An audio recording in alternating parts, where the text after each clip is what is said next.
La mort de Boupenza, un jeune joueur gabonais qui s'est jeté au 11e étage, ça fait très mal, ça fait parler le Gabon. En tout cas, le monde en souffre, ses amis en souffrent, sa famille en souffre. Vraiment, nous allons écouter des audios dans cette vidéo qui vont vous faire savoir la cause de sa mort. Pourquoi il s'était jeté au 11e étage? Qu'est-ce qui a poussé Abou Penza de se jeter, de quitter là où il était et se jeter par terre? Nous ne savons pas. Mais ensemble avec vous, nous allons les découvrir dans cette vidéo. Restez donc branchés sur EFA, ta télévision. Ne zappez surtout pas. Restez là, on va écouter ensemble. Sans plus tarder, je vais vous mettre quelques audios, mais avant tout, je vous demande de vous abonner sur la chaîne, de cliquer sur la cloche notification, de partager également cette vidéo au maximum, de nous laisser vos commentaires, nous faire savoir vos opinions, votre pensée, votre avis, votre point de vue. Qu'est-ce que vous pensez de cet accident ou de cet incident? Parce que c'est lui-même qui s'est jeté donc. Alors, allez-y, écoutez et puis revenons pour conclure cette émission. Suivez. Mais voilà. Derrière, on a une vie. D'abord, d'entrée de jeu, d'abord, on a une vie d'abord. Ça n'a rien à voir. Moi, je m'en fous d'être un Mbappé ou un Neymar. Petit, je m'en fous de la Coupe du Monde, petit. Je m'en fous de ça. Moi, c'est mettre d'abord ma famille au vent, de mettre d'abord mes frangins, de mettre mon pays. J'ai réussi à casser la porte. Il ressort de ma chambre en courant. J'ai reçu, il me dit, tu joues à quoi? Il me regarde. Il ne me touche pas. Il ne me touche pas. J'ai dit, non, petit, comme toi. Donc, j'essaie de le retenir. Il essaie de se débattre avec moi. Il ouvre le battant de son balcon. J'ai dit, tu veux faire quoi? Il me dit, non, laisse-moi. Et subitement, il s'est jeté. Ouais, grand. Ouais, c'est comme je te disais. Hein. Je vais réitérer. Je vais réitérer parce que il y a trop de spéculation. Là, ça commence déjà à me casser le moral, quoi. Et déjà, c'est un peu dommage parce que toi, tu me connais. Tu m'as toujours vu avec le petit là, comment je me suis sacrifié pour lui, je me suis prédisposé pour lui, je me vois pas, au fait. En fait, je t'explique, en fait, je t'explique en gros. En fait, depuis dimanche, après le match, ils sont allés jouer à Shanghai. Donc, du coup, il est rentré. Quand il est rentré, on a suivi le match. Il était en train de prendre les ballons. Les ballons, c'est tu que chez les gonflants, là. Et ça, je lui ai fait la remarque à maintes reprises que petit, arrête de prendre ça parce que ça détruit la carrière. Il m'a dit non, il m'a dit clairement, tu n'es pas venu ici pour me faire de moralité. J'ai l'argent, si j'ai un problème, moi-même, je vais gérer ça et tout. J'ai dit, ok, il n'y a pas de souci. Et donc après, là, on est à dimanche. Maintenant, autour de minuit, 1h, 2h, là, nous sommes déjà à lundi. Le petit n'arrive pas à dormir. Donc, le matin, il se réveille. Là, on est à lundi, il se réveille le matin. Il se réveille autour de 11h, 13h.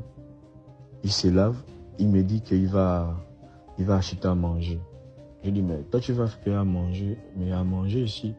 Et maintenant, il veut sortir un peu. Donc, quand il sort, et il revient.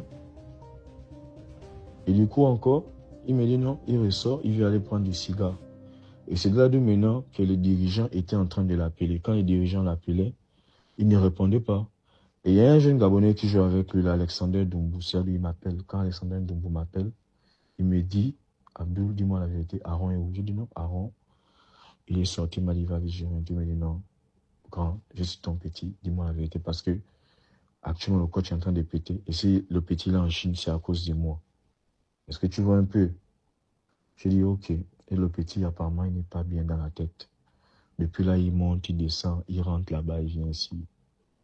Il m'a dit ok. Maintenant, quand Aaron est rentré le soir, il a encore pris les mêmes ballons. Il a encore pris les ballons là. Les gonflants que je te dis là, grand. Il a pris ça. Je lui ai parlé. J'ai dit petit, arrête de prendre ça. Donc après, j'ai dit non, écoute, mieux, tu stoppes, tu vas aller dormir. Demain, c'est un jour. Donc quand j'ai pris, il y avait 2 bonbonnes. Je suis allé cacher ça dans une pièce d'à côté. Et sur le coup, il m'a dit va dormir. Et quand il m'a dit va dormir, je suis en train de dormir. Parce que moi, chaque nuit, je me réveille pour voir s'il se porte bien, tu vois.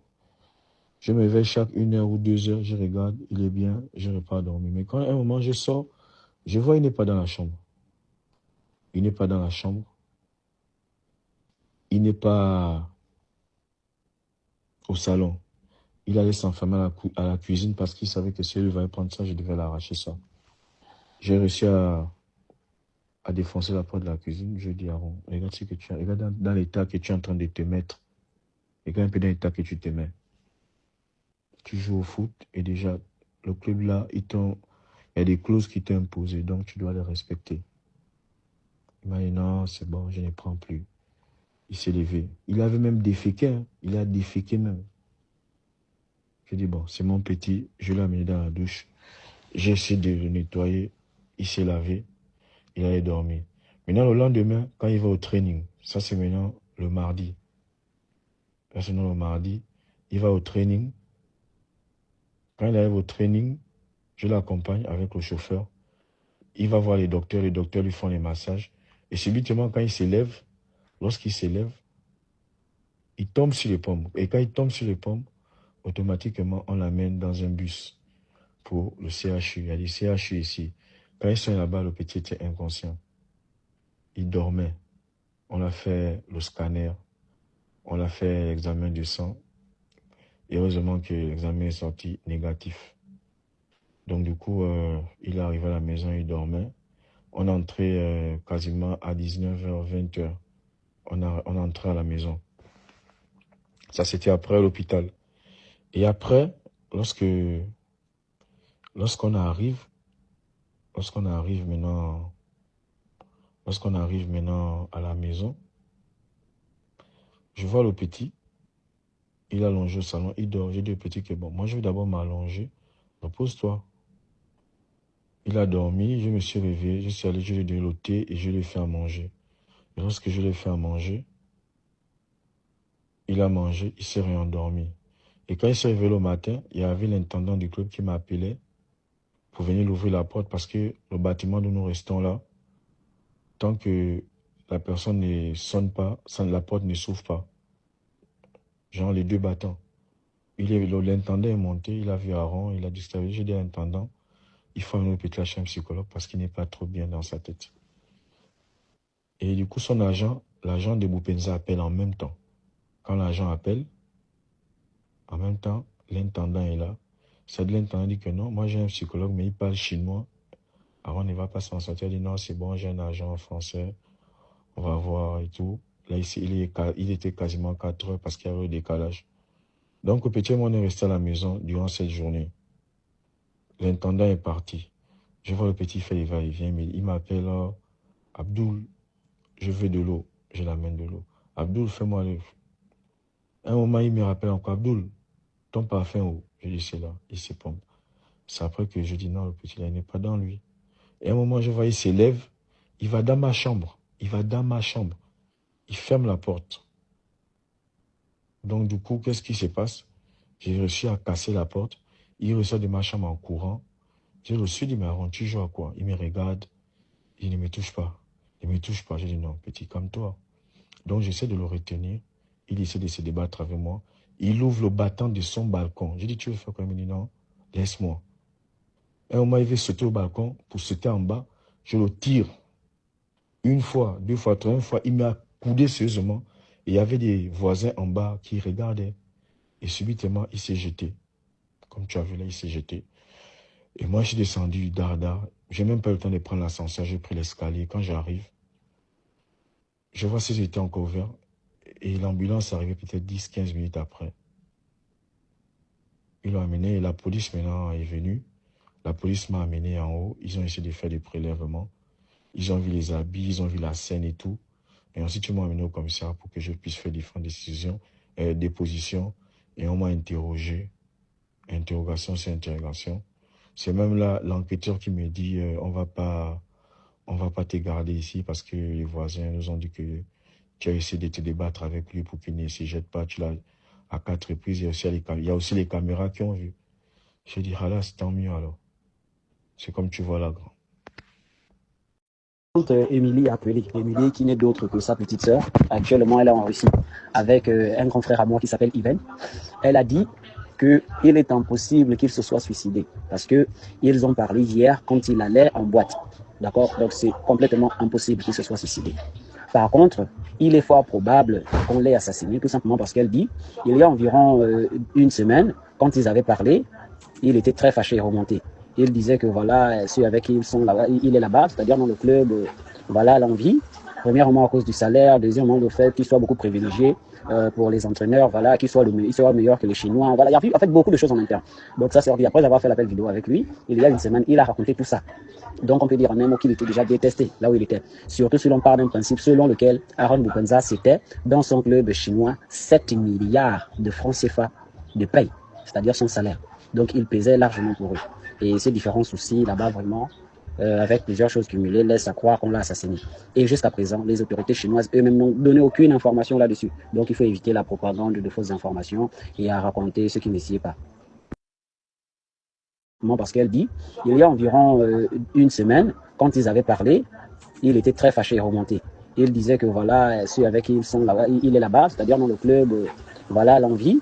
Premièrement à cause du salaire, deuxièmement le fait qu'il soit beaucoup privilégié pour les entraîneurs, voilà, qu'il soit meilleur que les Chinois. Voilà, il y a en fait beaucoup de choses en interne. Donc ça servi. Après avoir fait l'appel vidéo avec lui, il y a une semaine, il a raconté tout ça. Donc on peut dire en un mot qu'il était déjà détesté là où il était. Surtout si l'on parle d'un principe selon lequel Aaron Boukwenza c'était dans son club chinois 7 milliards de francs CFA de paye, c'est-à-dire son salaire. Donc il pesait largement pour eux. Et ces différents soucis là-bas vraiment, avec plusieurs choses cumulées, laissent à croire qu'on l'a assassiné. Et jusqu'à présent, les autorités chinoises eux-mêmes n'ont donné aucune information là-dessus. Donc il faut éviter la propagande. Même pas 30 ans. Prenez les nouvelles pour de vrai. Aidez les gens, cherchez à savoir comment les gens vont. Beaucoup font semblant. Beaucoup font semblant ici sur Internet. Allez bien. Beaucoup font semblant. J'espère que vous êtes contents. Bande de criminels. Vous n'avez jamais baisé. Vous n'avez jamais joui. Vous êtes nés de l'opération du Saint-Esprit. Vos parents sont vierges. Vous-même, vous êtes vierges. Vous n'avez jamais baisé. Jusqu'à vous avez détruit, gaspillé. Parce que quelqu'un a joui. Vous n'avez pas pris pour cacher, pour dire que, oh, laissez, c'est pas grave. Moi-même, je baisse souvent. Moi-même, il m'arrive de jouir, de m'élargir au pancréas. Moi-même, ça m'arrive de temps à autre. Vous avez soulevé l'enfant d'autrui. On dirait que c'était le seul humain sur cette planète-là à avoir mangé les fesses. Vous bouffez les culs. De ces culs effroyables. Vous faites, c'est-à-dire vous êtes, non, vous êtes des, on appelle ça comment quand quelqu'un aime trop le sexe, vous êtes des nymphomanes. Vous aimez tout, vous faites tout dans le sexe, vous faites tout ce qu'on peut faire. Vous dépassez même la limite autorisée. Vous faites tout. Mais quand vous voyez notre petit garçon comme vous, qui vient un peu essayer aussi de s'épanouir sexuellement, vous abusez. Ah non, vous abusez. Ce ne sont pas les Camerounais autour là, ce ne sont pas les Ivoiriens. Non. Là, ce ne sont pas les Ivoiriens, vous n'allez pas accuser les Équators, vous n'allez pas accuser les Maliens et les Sénégalais. Vous n'allez pas les accuser. Où sont les enfants parfaits? Dans une maison. Chaque maison a son enfant désordonné. Pour vous au Gabon là, vous prenez, vous jetez. Voilà. À la fleur de l'âge. Parce que devant vous, on vient gonfler les flotteurs. Parce que devant vous, on vient bomber les épaules pour montrer que personne ne peut m'atteindre. Vous pensez que vous n'arrivez pas à atteindre les gens en fait. Parce que devant vous ici, on vient faire genre que ça va. Talentueux. Vous soulevez un peu les couleurs du drapeau, le plus petit drapeau. Ce n'est pas le président de la République maintenant qui est venu un peu nous laver un peu le visage là. Qui est venu nous ramener, nous laver un peu.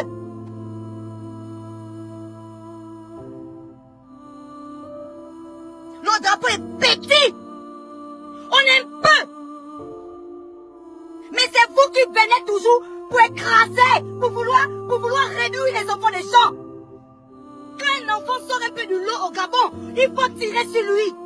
Il faut le descendre. Quand un enfant relève un peu la tête dans le pays là, quand un enfant essaye un peu de tirer un peu le drapeau vers le haut, il faut venir tirer sur lui. On est obligé comme ça. Je dis on parce que moi je ne me mets pas dedans. Moi je vous foque. Moi je foque toutes les personnes qui osent en fait. Je ne joue même pas avec quelqu'un ici. On a vu les nouvelles ici au Boukwenza. Et a demandé pardon au coach. Le même Boukwenza qui est monté sur les lives complètement dans un autre état. On a vu sa dépression. On a vu ça.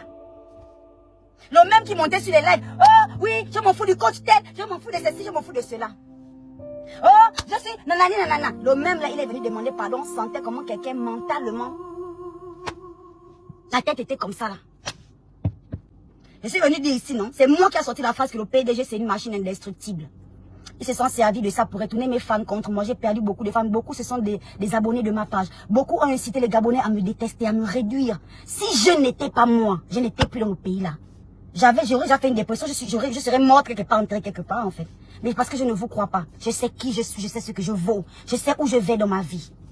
Ils sont venus se servir de cette phrase là. Parce que j'ai dit la vérité qui était dans mon cœur à ce moment. Qu'on ne peut pas débloquer ou déglinguer le PDG avec un petit réveil de la main. C'est une machine implantée. Je l'ai dit. Ils sont venus. Aujourd'hui.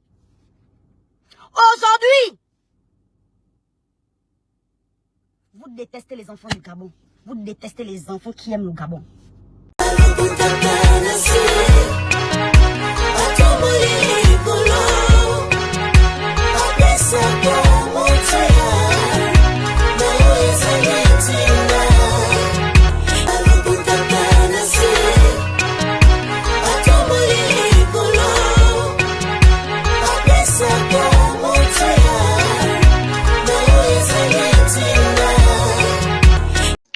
Voilà, vous venez donc de suivre là ce qui s'est passé, comment les amis ont réagi, comment, voilà, vous avez tout écouté, tout entendu.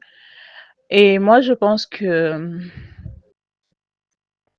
on doit poursuivre certaines personnes parce qu'il y a quelque chose quelque part. Il y a quelque chose quelque part, d'accord? Il faut d'abord chercher à voir son ami qui vient de parler, qui était là quand il s'est jeté, parce que il pouvait aussi intervenir, il pouvait même aller à la police, il pouvait faire quelque chose pour retenir Boupenza et ne pas se jeter sur les étages, ok? Mais il a laissé Boupenza de le faire.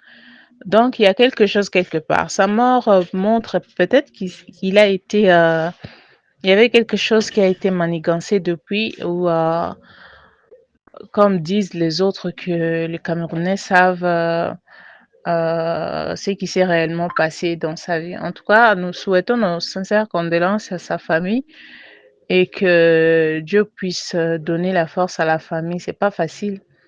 C'est pas vraiment facile, mais c'est quelque chose à poursuivre parce que c'est pas du tout sérieux. Donc il y a des choses dans cette affaire, d'accord? Il y a des choses dans cette affaire. On ne peut pas aller trop loin parce que voilà, on n'est pas mieux placé, mais qu'il y ait poursuite et je pense que la vérité va être éclatée. En tout cas, reste en paix. La famille, courage. S'il avait une femme, ses enfants, courage à vous. On est vraiment touché de cette mauvaise nouvelle. Que Dieu vous réconforte, que Dieu vous fortifie, que Dieu vous donne la force. Vraiment, c'est important. Alors, quant à moi, je vous dis au revoir. Je vous laisse. On va se retrouver prochainement pour un autre numéro. Que Dieu vous bénisse et restez branchés sur notre chaîne. Vous serez mieux servis. Bye.